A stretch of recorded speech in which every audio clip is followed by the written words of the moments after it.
लेकिन आज़ादी के पहले से ही और आज़ादी के बाद राष्ट्र के समृद्धि, राष्ट्र के विकास के लिए हमारे क्षेत्र में बहुत बड़ी संख्या में खनन का काम हुआ। बड़े बड़े उद्योग आए। आज उन उद्योगों की स्थिति क्या है वो कहीं छुपी हुई नहीं है। इसलिए विस्थापन हमारा एक बहुत बड़ा मुद्दा था और लोगों के पुनर्वास का मुद्दा था।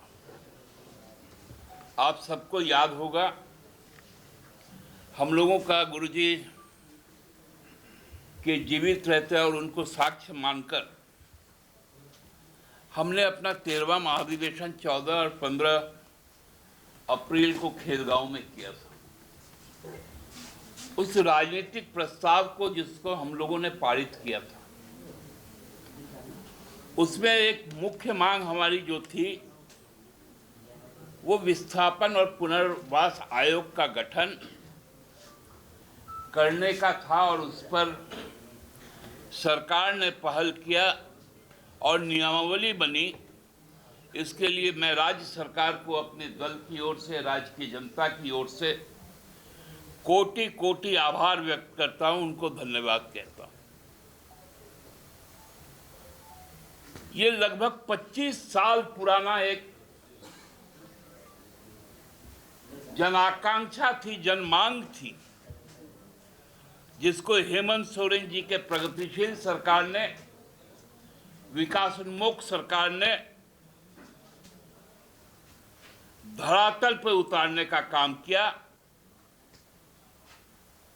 और करम पूर्व संध्या पर यह उनका उपहार राज्य के लिए सुखद क्षण के बराबर का है। जो महाजनी प्रथा के तहत गुरुजी के नेतृत्व में चला आंदोलन, जब वो जमीन का रिकवर हुआ, अब उसका भी राजस्व पट्टा देने का काम सरकार को करना है। ये पार्टी का निर्णय था और हमें पूरा विश्वास है कि हेमंत सोरेन जी की सरकार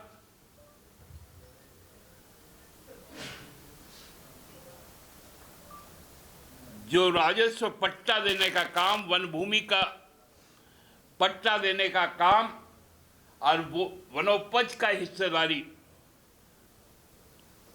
अब आदिवासी मूलवासियों के हाथों में जल्दी सौंपने का काम करें। उस दिशा में भी सरकार आगे बढ़े तो हमको लगता है कि जो कमिटमेंट के साथ हम लोग आगे बढ़ रहे हैं, हेमंत जी जिस झारखंड राज्य के निर्माण का सपना गुरुजी ने देखा था, उस राज्य निर्माण के प्रति जो उनके बढ़ते हुए कदम हैं वो उनको श्रद्धांजलि के रूप में जाएगी।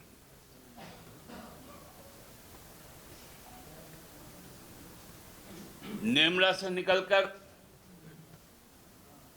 पूरे झारखंड में, हम कहें पूरे देश में, शोषित, पीड़ित, आदिवासी, मूलवासी, जरूरतमंद मजदूर, किसान से सरोकार जितने भी मुद्दे हैं उनको गुरुजी ने उठाया। राहुल गांधी जी ने तो कोई अपशब्द कहा नहीं, लेकिन ये घटना बड़ा दुर्भाग्यपूर्ण है कि इस प्रकार की घटना घटी। लेकिन इस घटना का उपज कहां से हुआ ये तो मालूम चलना चाहिए ना। अब जब प्रधानमंत्री जी खुद और उनके दल के लोग महिलाओं के प्रति, खासकर जो राष्ट्रीय नेतृत्व है कांग्रेस का, क्या क्या नहीं कहा गया। जर्सी गाय, बारबाला, विधवा, 50 करोड़ का गर्लफ्रेंड, यदि प्रधानमंत्री जी के मुंह से ये सब निकला, लुंगी देख के पहचान जाना, पंक्चर बनाने वाला, भैंस खोल के ले जाने वाला, ये कोई प्रधानमंत्री के मुंह का बोली है क्या? ये बहुत दुखद है कि इस प्रकार की घटना हुई और पुलिस ने उसको पकड़ भी लिया और उसके लिए उसका जो एफिलिएशन है पॉलिटिकल वो भी स्थापित हो गया। उसमें राहुल गांधी जी पे एफआईआर करना और लंपटगिरी करना कांग्रेस कार्यालय में जाकर। देखिए पत्रकार बंधुओं, आम का गुठली लगाएंगे तो बबूल नहीं आएगा। 2014 से जो समाज में विश्व भवन माननीय प्रधानमंत्री जी और उनके सभी साथियों ने मिलकर किया है, अब वो विष बेल के रूप में उभर के आया है। ये काफी चिंता का विषय है।